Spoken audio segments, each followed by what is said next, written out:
Hello बच्चों, let's read the question. In a steady state of heat flow through a conduction, the thermal current H, that is rate of flow of heat through a bar of cross section area A, is given by H equals K into A del T divided by del L, where del T divided by del L is the temperature gradient along the bar and K is the coefficient of thermal conductivity of the material of bar.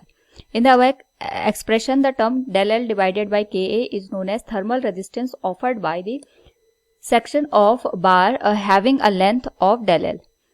We have given the SI unit of thermal conductivity is with 4 options. Now to answer this question, first we will discuss here the key concept, and here the key concept is given as thermal current, जिसको हम यहाँ पे H से indicate करते हैं. Basically it is given as K into A del T divided by del L. यानी अगर हमारे पास यहाँ पे कोई वायर है या कोई हमने यहाँ पे स्लैब ले लिया, इसके दोनों एंड का जो टेम्परेचर का डिफरेंस है, इस टेम्परेचर के डिफरेंस की वजह से यहाँ पे हीट का फ्लो होता है. इसको हम एनालॉजी कर सकते हैं इलेक्ट्रिक करंट के साथ, जहाँ पे पोटेंशियल डिफरेंस की वजह से हमारे पास करंट फ्लो करती है. इसी तरीके से टेम्परेचर डिफरेंस होने की वजह से यहाँ पे हमारे पास जो हीट करंट है वो फ्लो करती है. क्वेश्चन में सबसे पहले पूछा गया है the SI unit of thermal conductivities. हमारे पास जो थर्मल कंडक्टिविटी है उसकी वैल्यू पूछी गई, उसकी एसआई यूनिट पूछी गई है. नहीं, हमारे पास यहाँ पे जो के है इसकी यूनिट पूछी गई. जो थर्मल कंडक्टिविटी होती है बेसिकली हमें बताता है कि कोई भी हमारे पास यहाँ पे स्लैब वायर है उसके थ्रू कितना यहाँ पे जो हीट है वो कंडक्ट कर पाती है. तो यहाँ पे हमारे पास जो मटेरियल है इसकी अपनी प्रॉपर्टी होती है जिसकी वजह से यहाँ पे जो हीट का कंडक्शन है वो डिपेंड करता है. यानी अगर हमने यहाँ पे एक एंड पे इसको हीट प्रोवाइड की तो कितने जल्दी यह सेकेंड एंड तक यहाँ पे हीट को पास कर पा रहा है, ये इसकी थर्मल कंडक्टिविटी पे डिपेंड करता है. और अगर हम बात करें SI unit of the thermal conductivity तो इसको हम डायरेक्ट यहाँ पे लिख सकते हैं वॉट पर मीटर पर केल्विन. ये हमारे पास यहाँ पे जो थर्मल कंडक्टिविटी है उसकी एसआई यूनिट को रिप्रेजेंट करता है. तो हम इसको यहाँ पे इससे भी इंडिकेट कर सकते हैं. We know that H equals होता है हमारे पास K into A del T divided by del L से. यहाँ से हम इसको फाइंड आउट कर सकते हैं. बेसिकली हमें K की यूनिट चाहिए. ये हीट करंट को रिप्रेजेंट करता है. हीट करंट का मतलब हो गया ये अपने आप में यहाँ पे एक तरीके से जो हीट है या हम कह सकते हैं जो हमारे पास यहाँ पे हीट एनर्जी है उसको रिप्रेजेंट करंट होती है. इसकी जो यूनिट होगी that will be in what, ये वॉट में आएगी. इसको मल्टीप्लाई करेंगे हम यहाँ पे डेल एल, यानी इसकी जो यूनिट होगी मीटर होगी. This will be divided by area. Area की यूनिट हो जाएगी मीटर स्क्वायर, और जो टेम्परेचर का चेंज है इसको हम रिप्रेजेंट करेंगे यहाँ पे केल्विन से. तो अगर हम बात करें यहाँ पे जो के है इसकी जो यहाँ पे यूनिट निकल के आएगी, यानी जो थर्मल कंडक्टिविटी है it will be represented as watt metre raised to power -1 kelvin raised to power -1 के बराबर. So from the given option अगर हम देखें तो हमारे पास जो ऑप्शन ए है that will be correct one. Next अगर हम बात करें यहाँ पे it is stating if all the dimension of rectangular bar are double then what will be the effect on the heat current between opposite faces of the bar. It will remain same, become halves, becomes doubles or become 4 times. Now to answer this question again we will use here the key concept, and here the key concept will be given as heat current, जो कि हमारे पास यहाँ पे given होता है K into A del T divided by del L के साथ.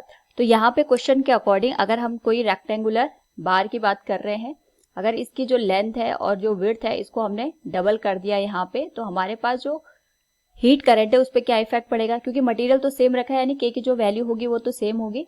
अगर हम ओरिजिनल वैल्यू की बात करें it will be given as K into A del T divided by del L के बराबर. ये क्वेश्चन नंबर 1 हो जाएगी. अब हम यहाँ पे H डैश की बात करेंगे तो K तो सेम रहेगा, मटेरियल सेम है, एरिया यहाँ पे डबल हो जाएगा, लेंथ भी हमने डबल कर दी और यहाँ पे हमारे पास जो विड्थ है उसको भी डबल कर दिया, यानी ये हो जाएगा 2L और ये हो जाएगा 2B के बराबर. यानी जो एरिया होगा that will be given as 4 times of A. और यहाँ पे जो चेंज इन टेम्परेचर है उसको हम सेम रखेंगे कंपैरिजन करने के लिए. जो लेंथ है वो हमारे पास यहाँ पे 2 टाइम्स हो गई. अगर हम देखें यहाँ पे जो हमारे पास ओवरऑल वैल्यू है that will be K into A del T divided by del L के बराबर.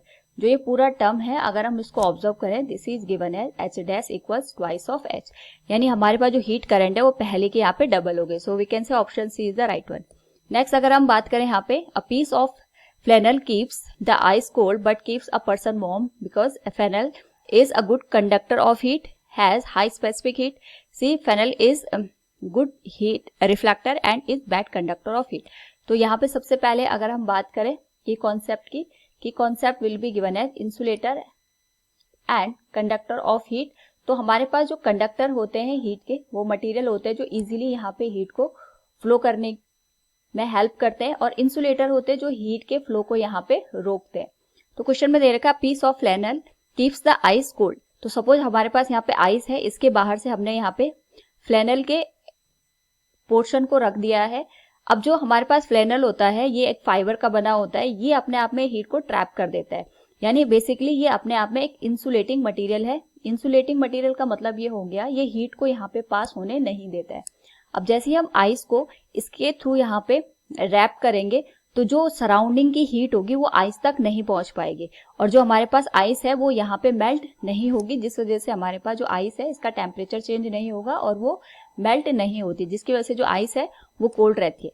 अगर हम बात करें कोई पर्सन है, उस पर्सन ने यहाँ पे फ्लैनल को ले रखा है, उस पर्टिकुलर केस में हमारे पास यहाँ पे जो पर्सन है उसकी जो बॉडी की हीट होगी, ये जो फ्लैनल है ये हीट को यहाँ पे सराउंडिंग में जाने नहीं देगा, क्योंकि इंसुलेटिंग मटेरियल है। इंसुलेटर का काम ये होता है हीट को यहाँ पे ट्रांसफर ना होने देना। तो जो हीट है वो बॉडी तक ही रहती है, वो बाहर यहाँ पे ट्रांसफर नहीं हो पाती है, जिस वजह से हमारे पास यहाँ पे जो बॉडी है वो वार्म रहती है। So we can say flannel is a insulator of heat. So we can say a piece of flannel keeps the ice cold but keeps a person warm because flannel is a bad conductor of heat. या तो ये insulator होता है या bad conductor of heat होता है. So we can say option D will be the right one. Next, it is asking about find the temperature at P or consider a compound slab consisting of two different materials having equal thickness and thermal conductivities K and 2K respectively. Find the equivalent thermal conductivity of the slab. Now to answer this question, first we will discuss here the key concept, and here the key concept is given as heat current, जिसको हम यहाँ पे represent करते हैं K into A del T divided by del L।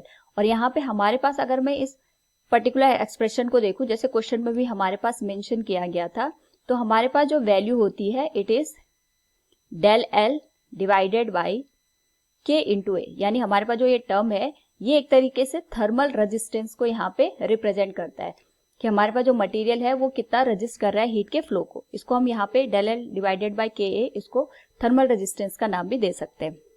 तो question में सबसे पहले पूछा गया है find the temperature at P. P का टेम्परेचर हमें बताना है और इसकी वैल्यू यहाँ पे टेम्परेचर की टी के बराबर दे रखी है। तो हम ये मान के चलते हैं कि हमारे पास यहाँ पे जो T1 है इसकी वैल्यू टी के कंपैरिजन में यहाँ पे ज्यादा है, और जो हमारे पास T1 है इसकी वैल्यू T2 से ज्यादा है, तभी हीट का फ्लो यहाँ पे T1 से T2 की ओर होगा।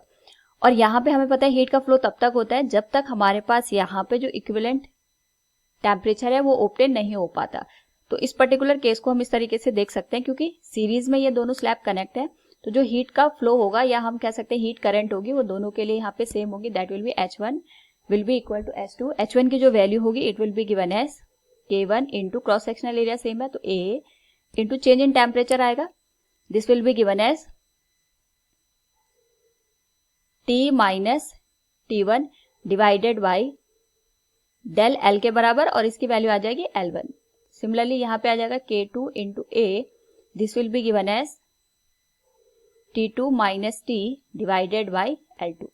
नाउ क्वेश्चन में हमें यहाँ पे जो T है इसकी वैल्यू फाइंड आउट करनी है, तो यहां से हम लिख सकते हैं हमारे पास जो वैल्यू आएगी, सिमिलर टर्म तो कैंसिल कर लेंगे, इसे कैंसिल हो जाएगा, this will be given as K1 divided by L1, T minus T1 will be given as K2 L2 T2 minus T। Now यहाँ पे हम जो गिवन टर्म्स है उनको इस तरीके से रिप्रेजेंट कर सकते हैं K1 L2 into T minus K1 L2 T1, और ये आ जाएगा हमारे पास K2 L1 T2 minus K2 L1 T के बराबर। T की वैल्यू चाहिए तो हम इसको यहाँ पे एक साइड शिफ्ट कर देते हैं, तो हमारे पास यहाँ पे जो T है इसको हम कॉमन ले लेंगे, this will be given as K1 L2 plus K2 L1, ये जो टर्म है इस तरीके से हम लिख लेंगे उसको, and this will be given as K2 L1 T2 plus K1 L2 T1। Now जो हमारे पास यहाँ पे टेम्परेचर है उसकी वैल्यू अगर हम फाइंड आउट करें, इसको हम यहाँ पे लिख सकते हैं, this will be given as T will be K2 L1 T2 plus K1 L2 T1, this will be divided by K1 L2 plus K2 L1. This will be the final temperature of the given system. Second part पे पूछा गया है, हमें एक ऐसे compound slab के बारे में पूछा गया है जिसकी थर्मल कंडक्टिविटी K और 2K है. हमें यहाँ पे जो इक्विवेलेंट थर्मल कंडक्टिविटी है वो बतानी है. यानी स्लैब को हम इस तरीके से कंसिडर कर लेते हैं, लेंथ इसकी इक्वल कंसिडर करेंगे. ये K है और ये 2K है. तो सिमिलरली जैसे पहले देखा था, इसमें जो हीट का फ्लो होगा H1 will be given as H2. क्योंकि यहाँ पे जो हीट का फ्लो है वो सेम रहेगा, तो जो इक्विवेलेंट हमारे पास यहाँ पे वैल्यू है थर्मल कंडक्टिविटी की वो हमें फाइंड आउट करनी है. तो यहाँ पे हम ये मान के चलते हैं कि पहले यहाँ पे इसकी जो लेंथ है ये L है और ये हमारे पास लेंथ हो गई L के बराबर. तो यहाँ पे अगर मैं इसको रिप्लेस करके एक ऐसा स्लैब कंसिडर करूं जिसकी थर्मल कंडक्टिविटी या फिर हमारे पास यहाँ पे जो इसके इक्विवेलेंट यहाँ पे एक्ट करेगा, तो इसकी जो टोटल लेंथ होगी तो 2L के बराबर होगी. क्रॉस सेक्शनल एरिया यहाँ पे A के बराबर ही होगा और इसकी जो थर्मल कंडक्टिविटी होगी उसको हम K इक्विवेलेंट कंसिडर करेंगे. यानी क्योंकि हमारे पास यहाँ पे, क्योंकि ये दोनों जो स्लैब है ये सीरीज में कनेक्ट है, तो इसके करस्पॉन्डिंग जो वैल्यू निकल के आएगी हम इस तरीके से कंसिडर कर सकते हैं कि हमारे पास यहाँ पे जो रेजिस्टेंस आएगा वो दोनों के इक्विवेलेंट के बराबर आएगा. यानी R equivalent will be given है, ये थर्मल रेजिस्टेंस की हम बात कर रहे हैं, R1 प्लस R2. और हमें पता है जो थर्मल रेजिस्टेंस होता है it is given as del L divided by K into A के बराबर.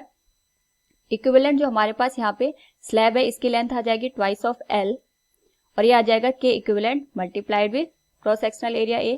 ये आ जाएगा L divided by K into cross sectional area A plus this will be given as L divided by twice of K into A.